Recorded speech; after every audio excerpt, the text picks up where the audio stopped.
नमस्कार। आज हमारे पास भारत के आर्टिफिशियल इंटेलिजेंस यानी एआई के भविष्य से जुड़े कुछ दिलचस्प लेख और रिसर्च पेपर्स के अंश हैं। चलिए इनमें से जो मुख्य बातें हैं वो निकालते हैं। जी। देखते हैं कि भारत एआई की इस दौड़ में कहाँ खड़ा है, इसका असर कहाँ-कहाँ दिख रहा है और हाँ, आगे क्या रुकावटें या चुनौतियां आ सकती हैं। मतलब ये सब हमारे लिए, देश के लिए क्या मायने रखता है, इस पर बात करते हैं। बिल्कुल। और देखिए, भारत ना एआई में अपनी जगह काफी तेजी से बना रहा है। इसमें सरकारी कोशिशें तो हैं ही, साथ में जो देश में टेक स्टार्टअप्स का माहौल बनाया है वो भी बहुत मदद कर रहा है। हम्म। ये दिखाता है कि भारत टेक्नोलॉजी में आगे बढ़ने के लिए कितना सीरियस है। अच्छा, तो शुरुआत कुछ आंकड़ों से करें।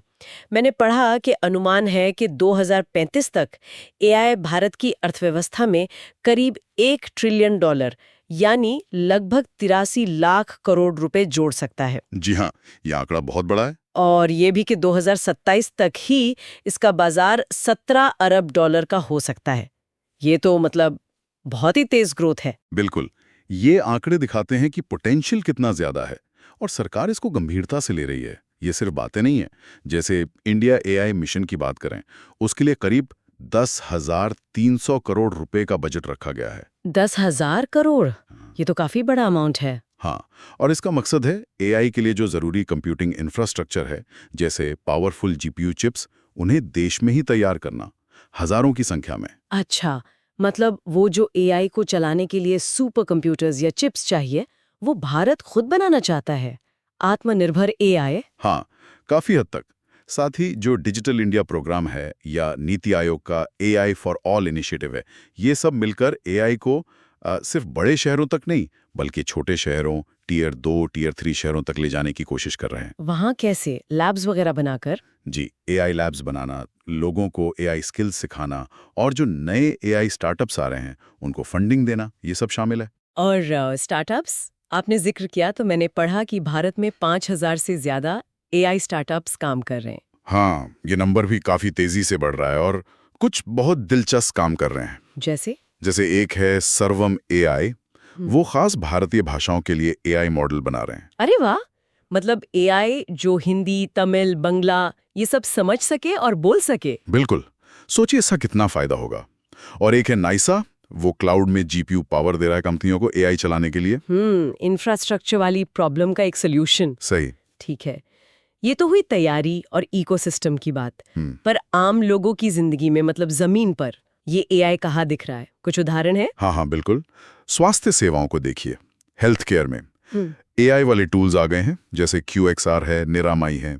ये डॉक्टरों को एक्सरे या मैमोग्राम देखकर बीमारी जल्दी पकड़ने में मदद करते हैं। अच्छा, मतलब डायग्नोसिस बेहतर हो रहा है। जी, और ज्यादा सटीक भी। और दूर दराज के गांवों में सोचिए, जहां स्पेशलिस्ट डॉक्टर नहीं है, वहां एआई टेलीमेडिसिन के जरिए बेहतर सलाह या इलाज पहुंचाने में मदद कर रहा है। पहुंच बढ़ रही है। ये तो बहुत अच्छी बात है। और खेती किसानी में भी कुछ हो रहा है क्या? हाँ, कृषि में भी एआई का इस्तेमाल बढ़ रहा है। ड्रोन टेक्नोलॉजी के साथ मिलकर एआई वाले ड्रोन फसलों की सेहत पर नजर रखते हैं। मिट्टी की जांच के आधार पर बताते हैं कि कहाँ, कब और कितना पानी या खाद देना है।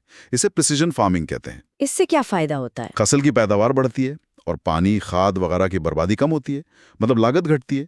उम्मीद है कि कृषि ड्रोन का बाजार भी तेजी से बढ़ेगा। क्या बात है! खेती के अलावा शिक्षा में भी सुन रही थी मैं। हाँ, शिक्षा में भी एआई पर्सनलाइज्ड लर्निंग में मदद कर रहा है। मतलब हर छात्र की जरूरत और सीखने की रफ्तार के हिसाब से उसे अलग तरह से पढ़ाना। एआई ट्यूटर जैसा समझ लीजिए। ये तो काफी दिलचस्प है। और कौन से सेक्टर्स हैं जहां एआई का असर दिख रहा है? भारत का जो बड़ा बीपीओ सेक्टर है, बिजनेस प्रोसेस आउटसोर्सिंग वाला, वहां एआई काफी बदलाव ला रहा है। कॉल सेंटर्स वगैरह? हाँ, एआई एजेंट्स की मदद कर रहा है। जो रूटीन वाले सवाल जवाब होते हैं वो खुद हैंडल कर रहा है। इससे एजेंट्स ज्यादा मुश्किल कामों पर ध्यान दे पाते हैं। बैंकिंग में भी एआई का इस्तेमाल खूब हो रहा है, खासकर धोखाधड़ी, मतलब फ्रॉड पकड़ने में बहुत कारगर है। अच्छा। और स्मार्ट शहर बनाने में भी एआई का रोल है। जैसे आपने शायद सुना हो, लखनऊ में एआई ट्रैफिक मैनेजमेंट सिस्टम लगा है। हाँ, सुना था।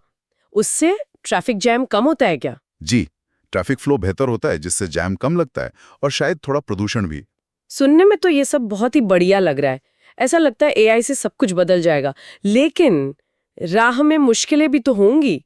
सब इतना आसान तो नहीं होगा। बिल्कुल सही कहा आपने, आसान बिल्कुल नहीं है। सबसे बड़ी चुनौती जो दिख रही है वो है स्किल्ड लोगों की कमी। मतलब लोग जो एआई पर काम कर सकें। हाँ, एआई के लिए खास तरह की स्किल्स चाहिए, data science, machine learning, programming वगैरह। और एक रिपोर्ट के मुताबिक 5 में से सिर्फ 1 युवा ने ही एआई स्किलिंग में हिस्सा लिया है। तो ये गैप बहुत बड़ा है। हम्म। और आपने वो जीपीयू चिप्स की बात की थी, हाँ वो भी तो एक मुद्दा होगा। हाँ, बिल्कुल। ये जो पावरफुल जीपीयू चिप्स चाहिए एआई मॉडल्स को ट्रेन करने और चलाने के लिए, वो बहुत महंगे आते हैं और बिजली भी बहुत ज़्यादा इस्तेमाल करते हैं। तो छोटी कंपनियों या स्टार्टअप्स के लिए तो ये मुश्किल होगा। जी, उनके लिए ये एक बड़ी लागत है। इंफ्रास्ट्रक्चर का खर्च एक बड़ी बाधा है। और डेटा, एआई तो डेटा पर ही पलता है ना। एग्जैक्टली और यहीं पर डेटा प्राइवेसी और सुरक्षा का बड़ा सवाल खड़ा होता है। इतना सारा डेटा जमा करना, उसे सुरक्षित रखना और ये पक्का करना कि उसका गलत इस्तेमाल ना हो, ये बहुत ज़रूरी है। हाँ, ये तो है। साथ ही एआई सिस्टम बनाने के लिए बहुत सारा और अच्छी क्वालिटी का साफ सुथरा डेटा चाहिए होता है। भारत में इसकी भी कमी है। कई बार डेटा या तो अधूरा होता है या उसमें गलतियां होती हैं या पूर्वाग्रह। पूर्वाग्रह मतलब जैसे। मतलब अगर डेटा समाज के किसी एक वर्ग को ज्यादा दिखाता है और दूसरे को कम, तो एआई भी वैसा ही सीखेगा और शायद भेदभाव वाले नतीजे देगा। ये एक नैतिक चिंता है। समझ गई। और एक डर जो अक्सर लोग जताते हैं, नौकरियों का क्या होगा? क्या एआई इंसानों की नौकरियां छीन लेगा? ये चिंता भी देखिए बिल्कुल जायज है, खासकर उन कामों में जो बार बार दोहराए जाते हैं, रूटीन वाले काम। वहां ऑटोमेशन का असर पड़ेगा। हालांकि ये भी कहा जाता है कि एआई नई तरह की नौकरियां भी पैदा करेगा जिनके लिए अलग स्किल्स चाहिए होंगी। लेकिन इसके लिए लोगों को रीस्किल करना, नई चीजें सिखाना बहुत जरूरी होगा। और उसमें भी डिजिटल साक्षरता की कमी एक रुकावट बन सकती है, खासकर ग्रामीण इलाकों में। हाँ बिल्कुल, अगर लोग टेक्नोलॉजी इस्तेमाल करना ही नहीं जानते तो वो ऑनलाइन स्किलिंग कोर्स कैसे करेंगे? ये सब जुड़ी हुई चुनौतियां हैं। तो ये तो काफी सारी चुनौतियां गिना दी आपने। स्किल्स, लागत, डेटा, नैतिकता, नौकरियां। इनसे निपटा कैसे जा रहा है? सरकार या इंडस्ट्री कुछ कर रही है? जी, कोशिशें हो रही हैं। भारत जिम्मेदार एआई, रिस्पॉन्सिबल एआई पर काफी जोर दे रहा है। मतलब ऐसा एआई जो सबके लिए हो, जिसमें पारदर्शिता हो और जो इंसान को केंद्र में रखे। नैतिक एआई। हाँ, नैतिक एआई। इसके लिए नियम बनाने, गाइडलाइंस तय करने पर काम चल रहा है। एक एआई सेफ्टी इंस्टीट्यूट बनाने की भी बात है। कोशिश है कि एआई में पूर्वाग्रह कम हो और अगर कोई गड़बड़ होती है तो किसकी जिम्मेदारी होगी ये तय हो सके। अच्छा। स्किल डेवलपमेंट के लिए भी प्रोग्राम्स बढ़ाए जा रहे हैं। इंफ्रास्ट्रक्चर पर निवेश हो ही रहा है, जैसा हमने बात की।